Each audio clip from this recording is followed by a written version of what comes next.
Okay, so last time we talked about Digimon. This time we're going to talk about Power Rangers. I'm a very nostalgic person.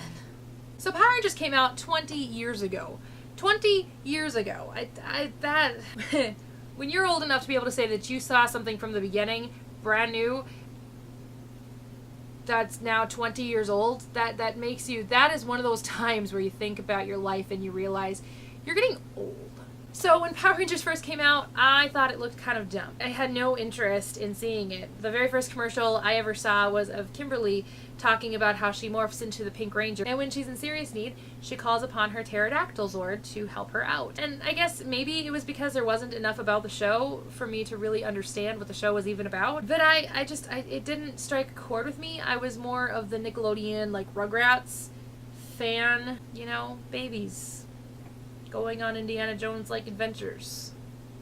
That's the thing I liked. But my cousins, Adam and Chris, forced it upon me, and I kind of fell in love with it. I actually remember what episode it was that I first saw. It was the last episode of the Green Ranger miniseries, where the Green Ranger was evil. And all I really remember of that moment of my life was the Megazord picking up the Dragon Zord and swinging it around and making it crash into a mountain. Of course, I've seen that scene many times since then, but that scene still kind of resonates in my heart as the moment that I fell in love with Power Rangers, and so that scene kind of has a special place in my heart. No matter how many times I watch it, it kind of brings a smile to my eye, because that was the moment that I fell in love with Power Rangers. My favorite character throughout all of Power Rangers, from beginning to end, it doesn't matter what my favorite character is that specific season or series or whatever you call it now, my favorite character forever will be Jason Lee Scott. The original Red Ranger, followed by being the Gold Ranger, followed by being the evil child of Malagor. In the Turbo movie, he was always my favorite, and mostly because I had this huge crush on him. He is gorgeous. Gorgeous. And he's totally legal throughout the entire course of the series. Totally okay for me to say that. The actor, not the character, I guess, but Austin St. John is gorgeous. When he left, I was absolutely devastated. And he was replaced by Rocky, who, in all intents and purposes, I should have liked, because he's very similar to a lot of different characters that I liked throughout my time of childhood and teenage years, but for some reason I hated Rocky, and I think mostly because he replaced Jason. With Power Rangers, I often associated the suits with certain voices. When I was rewatching that point of Power Rangers, even to this day, it's like, I can't hear Rocky's voice come out of that suit. I can't. That's Jason. That is Jason.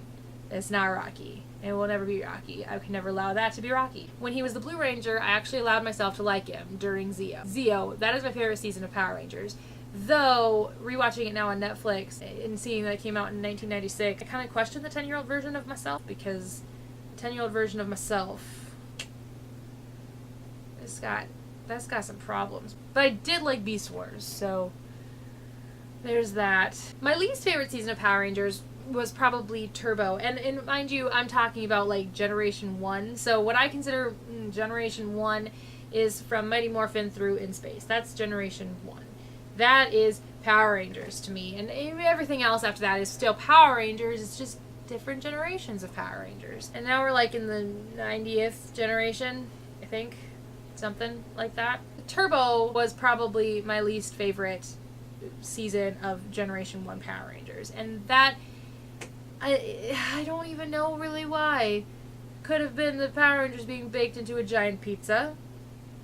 Could have been the really horrid acting. Not that the acting was good ever, but the really horrid acting of a character that could have been awesome, which is Divatox. Though the only thing that made Turbo better was Elgar, and I am so glad they carried him over into In Space. Though Turbo is another one of those instances, and it's actually kind of reversed. Again, I associate voices with certain suits, and what was really weird is during the movie it wasn't so bad, but when I started watching the series of Turbo, because that's the season I'm in right now, and I just got to the episode where they switch out the powers, everything is right in my universe right now again. At the beginning of Turbo, as I'm kind of going through it, I was like, Tommy was never the Turbo Red Ranger, was he? Really? Ooh, that's weird. It's weird for me to hear Johnny's voice come out of the Green Ranger Turbo suit, and it's weird for me to hear Tommy's voice, Jason David Frank's voice, come out of the Red Ranger Turbo suit, and I'm fully aware that they were Turbo Rangers, but at the same time, it's like, TJ is the Red Turbo Ranger, not Tommy, not at all. It's just weird. There's more to talk about Power Rangers, but most of it is ranting out of love, so catch that in times to come when I feel like ranting a little bit. So, yeah, I will see you guys next time. And if there is something else nostalgic that I may or may not have watched, leave it in comments below. And I really feel like rewatching a lot of things that I was nostalgic about as a kid.